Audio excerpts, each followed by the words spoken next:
అందరికీ నమస్కారం అండి.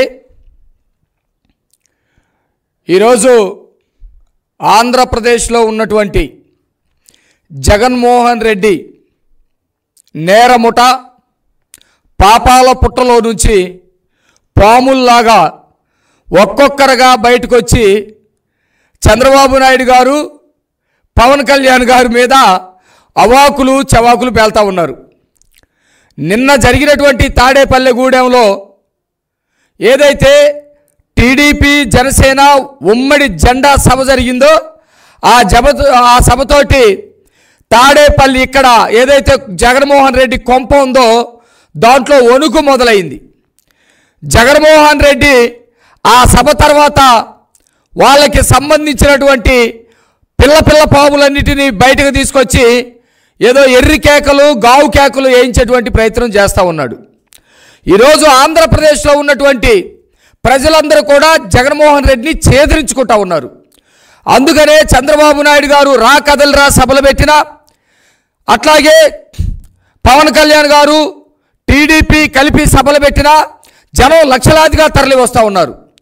ఒక పక్కన లోకేష్ గారి సభలు, శంకరావం సభలు, ఒక పక్కన తల్లి భువనేశ్వరమ్మ గారి సభలు ఒకవైపున, పవన్ కళ్యాణ్ గారి సభలు ఒకవైపున, చంద్రబాబు నాయుడు గారి రా కదలిరా సభలు మరొక వైపున జగన్మోహన్ రెడ్డికి ఊపిరి ఆడకుండా చేస్తూ ఉన్నాయి. జగన్మోహన్ రెడ్డి ఒక్కరోజు అధికారం కోల్పోతానేమో అనే భయం గుప్పెట్లో బతుకుతూ ఉన్నటువంటి పరిస్థితి ఈరోజు కనపడతా ఉంది. నిన్న సభలో చంద్రబాబు నాయుడు గారు అనేకమైనటువంటి సమస్యలు, ఈ రాష్ట్ర ప్రజలు ఎదుర్కొంటున్నటువంటి సమస్యలను లేవనెత్తాడు. వీళ్ళు గనక నిజంగా ప్రభుత్వంలో ఉండవని భావిస్తే, జగన్మోహన్ రెడ్డి ముఖ్యమంత్రి అని భావిస్తే, నేను ఒక నేరస్తుడిని, నేర ముఠాకి సంబంధించినటువంటి ముఠా నాయకుడిని అని జగన్మోహన్ రెడ్డి అనుకోకుండా ఉండేట్టయితే వాటికి సమాధానం చెప్పాలి.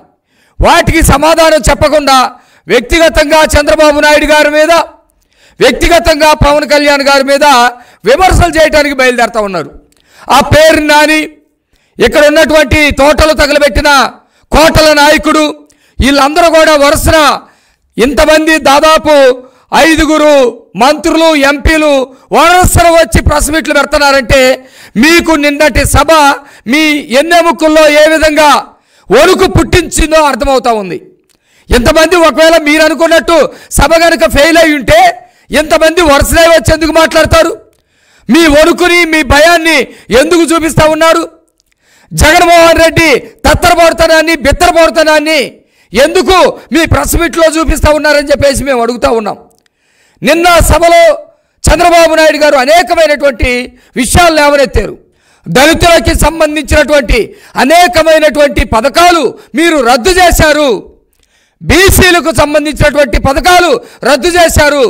దాదాపు ఈ రాష్ట్రంలో బడుగు బలహీన వర్గాలు, దళితులు, గిరిజనులకు సంబంధించినటువంటి, మహిళలకు సంబంధించినటువంటి వందల సంఖ్యలో పథకాలు మీరు రద్దు చేశారు. ఈ పథకాలు రద్దు చేస్తే మీకు వీళ్ళు ఎందుకు ఓట్లేస్తారని చంద్రబాబు నాయుడు గారు నిన్న సభలో అడిగారు. మీరు సమాధానం చెప్పండి. ఇప్పుడు ఒక బీసీ మంత్రులు వచ్చి మాట్లాడారు కదా, అట్లాగే ఎంపీ, దళిత ఎంపీ వచ్చి మాట్లాడారు కదా, వీటికి మీరు సమాధానం చెప్పాల్సింది.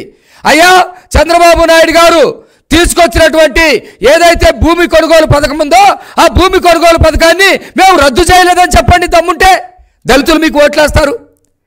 అంబేద్కర్ విదేశీ విద్యని మేము రద్దు చేయలేదని చెప్పండి. అంబేద్కర్ విదేశీ విద్యకి అంబేద్కర్ గారి పేరు తీసేసి జగన్ పేరు మేము పెట్టలేదు అని చెప్పండి మీరు దమ్ముంటే.